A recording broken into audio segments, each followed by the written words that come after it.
I cannot imagine we will arrive to this moment. Do you know what happened now? The dictator is gone. Sorry, this is the freedom for Syria. We pay a huge price for that.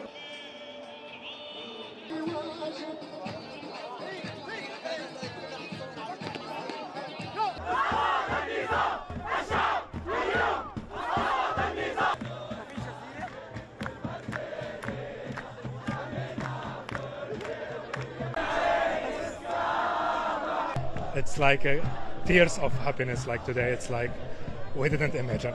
I lost my family. I lost my father, mother, brother. I lost many of my friends in Syria for this day. I wanted to celebrate this day in Syria today.